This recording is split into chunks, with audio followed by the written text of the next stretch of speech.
This is Kim Kessler's for IFLTV. We're in Doncaster here with legendary trainer Jamie Moore. What? Big words, what? Jamie Moore, that's your name, mate. Man. Come on, man. You can't say Legendary that word before it. That's not allowed. Why? Do you not? Mate, let's see what happens over the next 20, 30 years. That's for... I thought you meant the next 20, 30 hours. That's if I live that long. You will be. Can he do it? Can he do it? How does he do it? Of course he can. Yeah. That's been one of my little things what I've been sort of drumming into him over the last couple of weeks is the pressure what you put on yourself in terms of saying I need to win this accumulates a lot of pressure. If you say to yourself, listen, I know this is a big ask, but I can win this because you're capable of winning it, because you are capable of winning it. For all intents and purposes, no one's ever seen the best version of Dave Allen. Absolutely. And many people over many years have acknowledged how good he is in sparring. He's never been fit enough or focused enough, determined enough to be able to transfer that into the ring. And now, hopefully, that one night, I keep saying to him, this one night only, at some point in this fight, I'm going to say to you, listen, this is that night, get out there and go and fucking do this. That's what I'm praying to God he does tomorrow night, because he deserves that one night of recognition. He absolutely does. Bit of an unfair question in a way, but can the best version of Allen beat the best version of Hrgovic? It's an unbelievably good question, Coogan. And the honest answer is, we don't know. Yeah. Because we don't know how good Dave is. I'm also going to say this as well. When someone has that one night, doesn't necessarily have to be your best version is going to beat their best version. We need something along the lines of Hrgovic might be here and Dave's around about here, and Hrgovic has got to be here and Dave's going to surpass whatever he's ever done. But that's in any fight, isn't it? One moment where he gets cut, lands a big right hand and takes advantage of it. The difference between the Makhmudov fight and this one is he's a lot lighter, which, you know, I said to him 10 weeks ago when the fight was being spoke about, if you're going to do this, you need to be an athlete. You can't be a good fighter in a, you know, big person's body. You need to be a proper athlete. And he said, okay, what weight do I need to be? And that's how the bet came around, because I said you need to be under 18 stone, between 17.10 and 18 stone. And he's done it. He was like bang in the middle, 17-12. He's agile now, and he's got gears to go through. So for instance, when he got Makhmudov going in the 9th round, he didn't have anything to go with because he was done. Whereas now he's got an engine, he's athletic, and he's got a chance. That's the thing, he's got a chance. Is it a big ask? Of course it is, but he's got a chance. Not long to find out. I know your team's gone, but I do want to ask you one question. I want your take on last week. Obviously, someone you know very well in Ben Davidson. Got a bit of criticism after for not pulling Fabio Wardley out. Give me some kind of context around that situation. I'm not going to go in. I've said it in a few interviews. I'm not going to go in on Ben Davidson. I'll say this one thing: when you're performing at a high level, you put yourself in the firing line for criticism.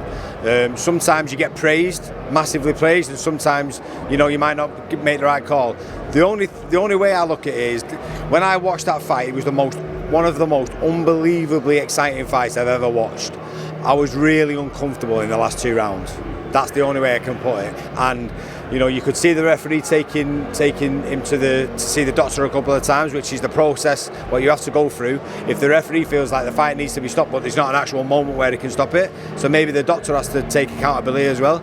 But you know, I'm in agreement. I feel like the fight should have been stopped because those last 2 rounds were uncomfortable. So obviously, and this is not from your perspective of being actually involved in these kind of fights, etc. But for yourself, obviously, there's no better person that knows your fighters better than you, right? Who's in that corner. Yeah. So flip that to Ben Davidson. Ben Davidson probably knows Wardley and his fighters, and is probably more qualified to answer whether it was right to pull him out than anyone. Is there an argument for that as well? There is, but it's hard to give your opinion on a situation without looking like you're going in on someone. And not by any stretch of the imagination am I going in on Ben Davidson, but like it's Fabio had a lot of success in that fight, even though he was on the back end of a lot of punishment. He'd had a lot of success in the fight as well. He dropped him twice. The impact of his shots was very evident early on. When you get to round 7 and round 8, in my opinion, and you're landing the same shots and it's having no impact, and Fabio was in the state he was in, then that gives you reason then, in my opinion. So in the 8th round he landed a really good right hand and it had no impact on him whatsoever. So your chance of winning the fight, i.e., he's always in with a chance because he's got a puncher's chance. You've just watched the same scenario unfold and it's not happened. Like saving for another day, man. I've just seen he's triggered the rematch clause as well, which we've just seen that. Yeah, what do you think about that?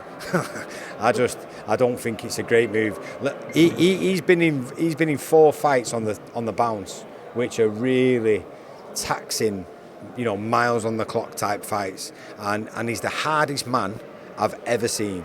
Like, I've never seen someone be in with a puncher like Dubois and weather the storm like he did and consistently just keep recovering and coming back.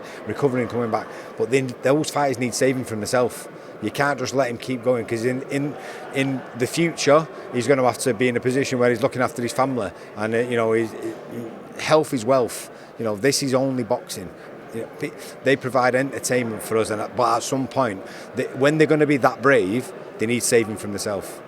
So you don't think it's a good idea for that rematch clause to be triggered? I wouldn't want him to take that rematch straight away, especially. I mean, it's really difficult because obviously he wants to be contesting for world titles and stuff like that. But seeing what's just happened, and it'd have to be an absolute sort of massively flip of the momentum in the fight for him to get anywhere near winning that fight. Why? I mean, what's he going to do? Come in there and he's going to go, well, listen, I'm going to show you how brave I am, and I'm going to really give it me all. I'm going to try and... I feel uncomfortable talking about it. All right, well, listen, let me just end on June the 6th, which Matchroom have had no luck with this show, but obviously Padley and Diaz is now headlining that card. I mean, it's great that Matchroom are putting that card on, because obviously the top 2 fights on that originally with Yafai and Dort Smith are now not on the bills, but they're still going ahead with it, which is fair play. And obviously now he has headlines with Josh Padley. I mean, I'm glad. Matchroom have done it a couple of times where, the main bill has fell through. They obviously know that the tickets aren't going to go as well as they originally would have, but they stick with the bill as well. So fair play to him, because there's not only the main card what you've got to look at. You've got to look at. So obviously Akib's fight would have fell through if they'd not carried it on. Plus, you've got everyone else on the undercard as well who's 7 other fights at least. Yeah, they're already sort of 5 or 6 weeks deep into a training camp. So fair play to him. Thank you. Appreciate it. Honestly, all the fighters do. Jamie, we'll talk to you after tomorrow night. Let's see if the Doncaster De La Hoya can pull off, which would be an incredible win, and we know that. But People's champ. If anyone can do it, Dave Allen can do it. It'd be a real Rocky story. Thank you, mate. Cheers.